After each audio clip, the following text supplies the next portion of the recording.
환갑을 넘긴 남편이 젊은 가정부와 샤워실에서 나오는 모습을 목격한 순간 40년 결혼 생활이 한순간에 무너져 내렸습니다. 더 충격적인 건 명절날 온 가족 앞에서 터진 며느리의 폭탄 발언이었습니다. 장모님, 사실은 제가 시아버님의 아이를 임신했습니다.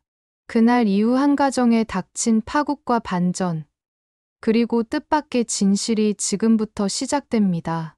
오늘 이야기를 끝까지 들으시고 여러분이라면 어떻게 하셨을지 댓글로 의견 남겨주시면 감사하겠습니다. 그리고 좋아요와 알림 설정도 부탁드립니다. 그럼 시작하겠습니다. 60을 넘긴 박정수는 서울 강남에서 작은 부동산 중개업소를 운영하며 평범하게 살아왔습니다. 아내 김선유와는 결혼 40년 차였고 아들 박민수는 대기업에 다니며 며느리 윤지혜와 행복한 결혼 생활을 하고 있었습니다. 정수는 자신이 쌓아온 삶에 만족하고 있었습니다. 은퇴 후 편안한 노후를 꿈꾸며 부동산 일도 서서히 줄여가던 참이었습니다. 그러던 어느 날 선희가 허리 디스크로 병원 신세를 지게 되면서 집안일을 돕기 위해 가정부를 구하게 되었습니다. 며느리 지혜가 추천한 사람은 32살의 최은하라는 여자였습니다. 은하는 밝고 부지런했습니다. 집안 구석구석을 깨끗하게 청소했고 정수가 좋아하는 된장찌개도 잘 끓였습니다. 선희는 은하가 마음에 들었습니다. 저 친구 참 괜찮네. 우리 지혜가 잘 소개해줬어. 정수도 고개를 끄덕였습니다. 하지만 문제는 조금씩 시작되고 있었습니다. 은하는 자꾸만 정수에게 다가왔습니다. 사장님, 이거 어떻게 하는 건지 좀 알려주세요. 사장님, 요즘 기분이 안 좋아 보이세요. 처음에는 친절함이라고 생각했습니다. 하지만 점점 그 거리가 가까워졌습니다. 어느 날 저녁, 선희가 병원에 입원하게 되었습니다. 일주일간 입원 치료를 받아야 한다고 했습니다. 정수는 혼자 집을 지켰고, 은하는 여전히 출퇴근하며 집안일을 했습니다. 그날 밤이었습니다. 정수가 거실에서 텔레비전을 보고 있는데, 은하가 다가왔습니다. 사장님, 맥주 한잔 하실래요? 은하는 냉장고에서 맥주를 꺼내와 정수 옆에 앉았습니다. 정수는 거절해야 했지만 외로움과 호기심이 이성을 마비시켰습니다. 한 잔이 두 잔이 되고 이야기가 길어지면서 분위기는 이상하게 흘러갔습니다. 은하가 정수의 팔을 만졌습니다. 사장님 같은 분은 아직 너무 젊으세요. 그 말에 정수는 자신도 모르게 은하를 끌어안았습니다. 그날 밤 두 사람은 선을 넘었습니다. 그 후로도 관계는 계속되었습니다. 선희가 퇴원한 후에도 은하는 집에 왔고 정수는 틈만 나면 은하를 만났습니다. 부동산 사무실에서, 때로는 은하의 원룸에서 두 사람은 만났습니다. 정수는 자신이 젊어진 것 같았습니다.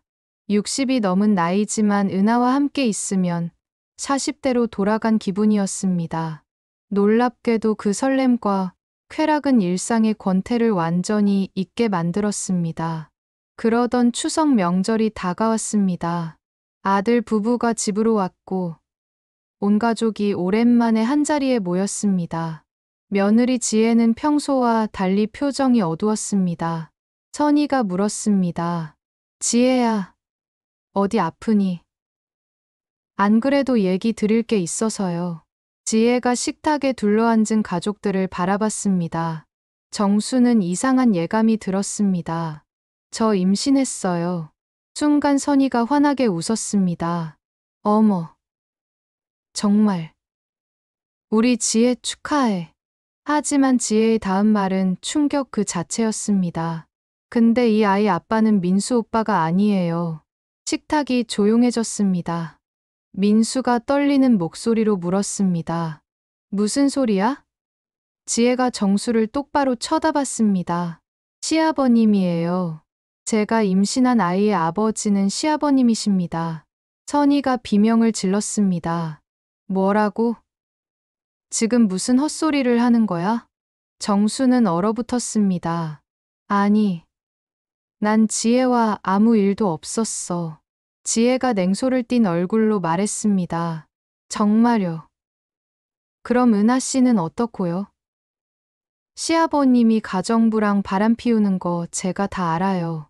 그것뿐인 줄 아세요? 민수가 일어서며 소리쳤습니다. 아버지, 이게 무슨 짓이에요? 정수는 변명할 말을 찾지 못했습니다. 그때 지혜가 핸드폰을 꺼내 사진을 보여줬습니다. 정수와 은하가 함께 있는 사진이었습니다. 호텔에서 찍힌 사진, 부동산 사무실에서의 장면들이 고스란히 담겨 있었습니다. 선희는 그 자리에 주저앉았습니다. 당신이 어떻게 나한테 이럴 수 있어? 40년을 같이 살았는데. 정수는 머리를 숙였습니다. 그때 정말 모든 걸 포기하고 싶었습니다. 가족들 앞에서 눈물을 보인 건 그때가 처음이었습니다. 하지만 지혜는 멈추지 않았습니다. 그리고 시아버님, 전 이 아이를 낳을 거예요. 양육비도 받을 거고요. 아, 참고로 저 이미 변호사 선임했어요. 민수가 지혜를 붙잡았습니다. 지혜야, 제발 정신 차려. 우리 아이는 어떻게 되는 거야? 지혜가 차갑게 웃었습니다. 무슨 아이요? 우린 결혼한 지 3년이 넘었는데 아이가 없었잖아요. 이유가 뭔지 아세요? 지혜가 폭탄 발언을 이어갔습니다. 오빠는 불임이거든요. 3년 전에 검사 받았을 때 이미 알았어요. 민수의 얼굴이 창백해졌습니다. 그건 거짓말이야. 지혜가 가방에서 서류를 꺼냈습니다. 병원 진단서였습니다. 무정자증. 민수가 아이를 가질 수 없다는 내용이 명확히 적혀 있었습니다. 그래서 전 다른 방법을 생각했어요. 시아버님이라면 괜찮을 거라고 생각했죠. 선희가 소리쳤습니다. 이 미친년아. 지금 무슨 소리를 하는 거야? 지혜는 태연하게 말을 이었습니다. 시어머님, 화내지 마세요. 전 그냥 아이가 갖고 싶었을 뿐이에요. 그리고 시아버님이 은하 씨한테 빠져 있을 때, 전 기회를 노렸죠. 정수는 기억을 더듬었습니다. 3달 전 어느 날 밤, 술에 취해 집에 왔던 기억이 있었습니다. 그날 누군가 옆에 있었던 것 같았지만 너무 취해서 기억이 흐릿했습니다. 설마 그게 지혜였단 말인가요? 지혜가 고개를 끄덕였습니다.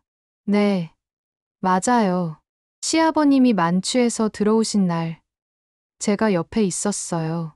시아버님은 저를 은하 씨로 착각하셨죠. 민수가 주먹으로 식탁을 내리쳤습니다.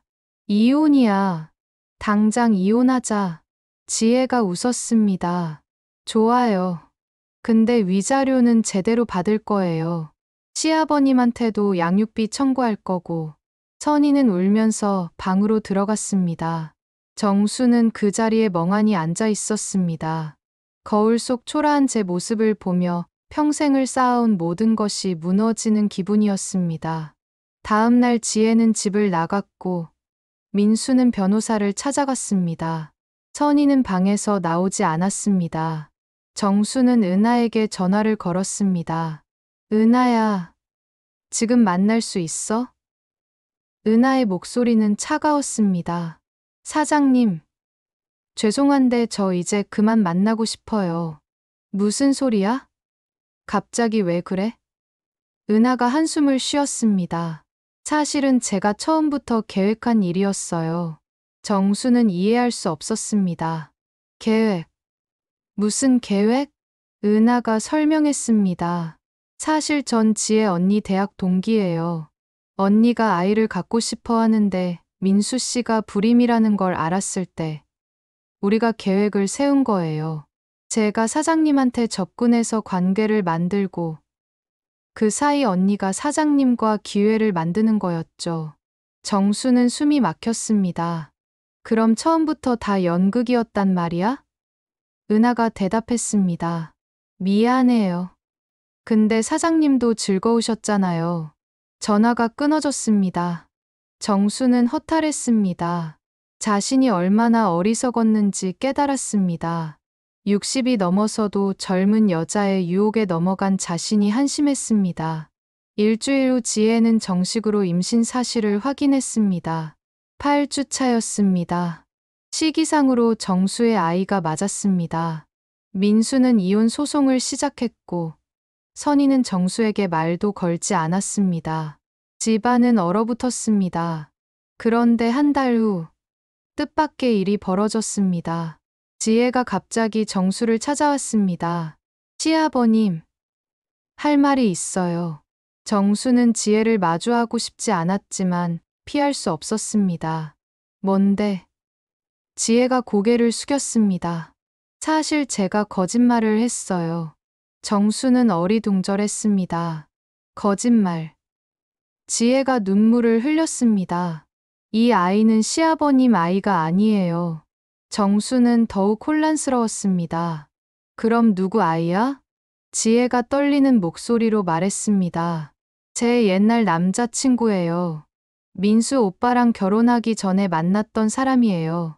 헤어졌다고 생각했는데 몇 달 전에 다시 만났고 그 사이에 임신한 거예요. 정수는 화가 치밀었습니다. 그럼 왜 나한테 뒤집어 씌운 거야? 지혜가 울며 대답했습니다. 무서웠어요. 민수 오빠한테 사실을 말할 용기가 없었어요. 그래서 시아버님이 은하 씨랑 바람 피우는 걸 알았을 때 이용하기로 결심한 거예요. 시아버님 잘못으로 돌리면 제가 피해자가 될 수 있을 것 같았거든요. 정수는 기가 막혔습니다.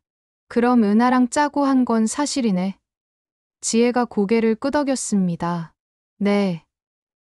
은하 언니한테 부탁했어요. 시아버님을 유혹해달라고.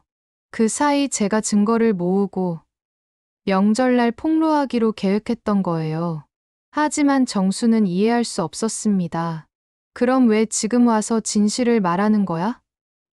지혜가 눈물을 닦으며 말했습니다. 양심의 가책 때문이에요. 제가 너무 큰 잘못을 저질렀어요. 시아버님 가정을 망가뜨렸고 민수 오빠를 속였고 안타깝게도 전 이제 감당할 수가 없어요. 정수는 지혜를 노려봤습니다. 그래서 어쩌자는 거야? 지혜가 대답했습니다. 제가 모든 걸 바로잡을게요. 민수 오빠한테 진실을 말하고 시어머님께도 사과드릴게요. 그리고 전 혼자 아이를 키울 거예요. 정수는 한숨을 쉬었습니다. 내가 그렇게 한다고 해서 무너진 우리 가정이 회복될 것 같아. 지혜가 흐느꼈습니다. 죄송해요. 정말 죄송해요. 지혜의 고백 이후 모든 상황이 급변했습니다. 정수는 선희와 민수를 불러 모았습니다. 그리고 지혜가 고백한 진실을 모두 이야기했습니다. 민수는 분노했습니다. 그럼 처음부터 다 거짓말이었단 말이에요? 아버지랑 아무 일도 없었다고요?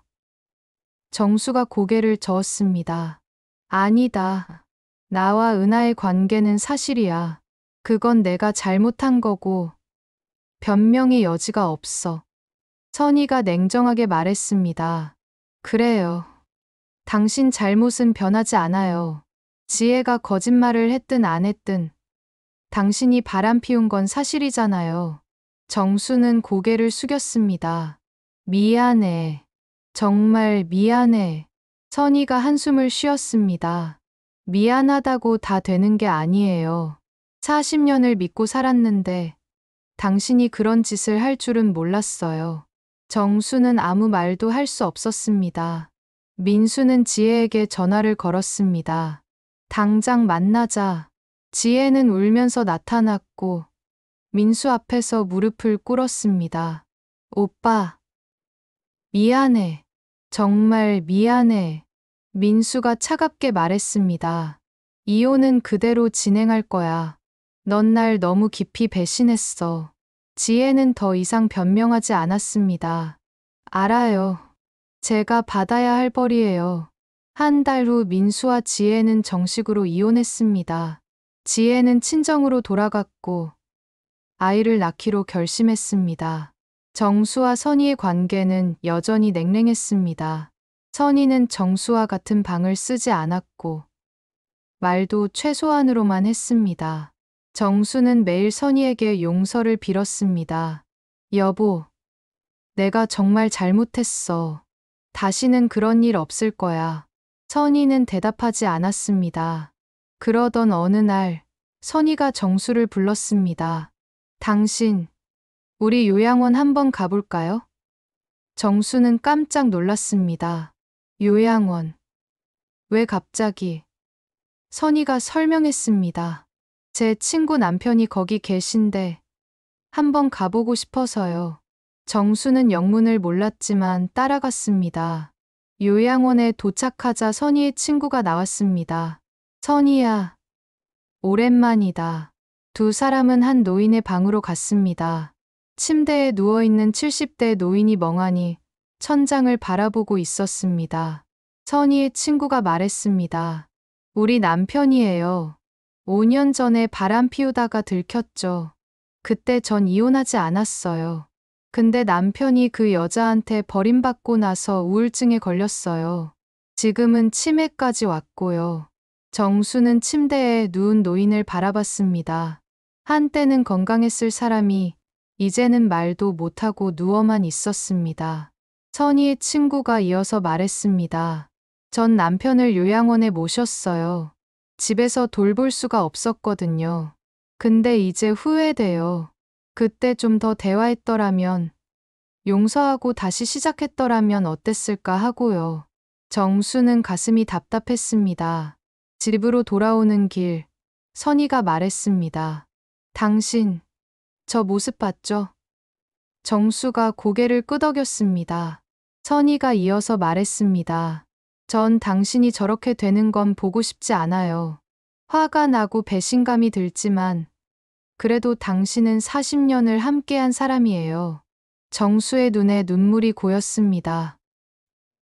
여보, 선희가 손을 내밀었습니다. 다시 시작해봐요. 이번이 마지막이에요. 정수는 선희의 손을 꼭 잡았습니다. 그날 밤 두 사람은 오랜만에 같은 방에서 잤습니다. 정수는 선희의 손을 잡고 속삭였습니다. 고맙소. 다시 기회를 줘서. 선희가 대답했습니다. 저도 혼자는 싫어요. 우리 나이에 다시 시작하기도 힘들고 그냥 남은 인생 조용히 살아요. 정수는 눈물을 흘렸습니다. 그때 정말 모든 걸 포기하고 싶었습니다. 하지만 선희가 잡아준 손이 너무나 따뜻했습니다. 6개월 후 지혜는 아이를 낳았습니다. 딸이었습니다. 민수는 지혜를 찾아갔습니다. 아기 한 번 봐도 돼. 지혜는 놀랐지만 민수를 안으로 들였습니다. 민수는 아기를 보며 복잡한 표情을 지었습니다. 예쁘네. 지혜가 조심스럽게 물었습니다. 오빠, 왜 왔어? 민수가 대답했습니다. 그냥 궁금해서. 내가 어떻게 사는지. 두 사람은 오랜만에 대화를 나눴습니다. 지혜가 말했습니다. 오빠, 나 정말 후회해. 그때 진실을 말했어야 했어. 민수가 고개를 끄덕였습니다. 나도 후회되는 게 있어. 좀 더 네 말을 들어줄 걸. 놀랍게도 두 사람은 그날 이후로 가끔 만나기 시작했습니다. 완전히 회복되지는 않았지만 적어도 증오하지는 않게 되었습니다. 정수와 선희는 부동산을 정리하고 작은 카페를 열었습니다. 조용한 동네에서 노부부가 운영하는 카페는 소문이 나서 손님들이 찾아왔습니다. 어느 날 손님 한 명이 물었습니다. 사장님 부부 정말 금슬이 좋으시네요. 선희가 웃으며 대답했습니다. 오래 살다 보면 여러 일이 있죠. 중요한 건 함께 극복하는 거예요. 정수는 선희를 바라보며 생각했습니다. 한순간의 실수가 모든 걸 망칠 뻔했지만 다행히 다시 시작할 수 있었습니다. 나이가 들어서도 유혹은 있고 실수도 하게 됩니다. 하지만 진짜 중요한 건 옆에 있는 사람의 소중함을 아는 것이었습니다. 정수는 선희의 손을 잡았습니다. 고맙소. 선희가 미소 지었습니다. 나도요. 그렇게 한 가정은 위기를 겪고 다시 일어섰습니다. 완벽하지는 않지만 그래도 함께였습니다. 그것만으로도 충분했습니다.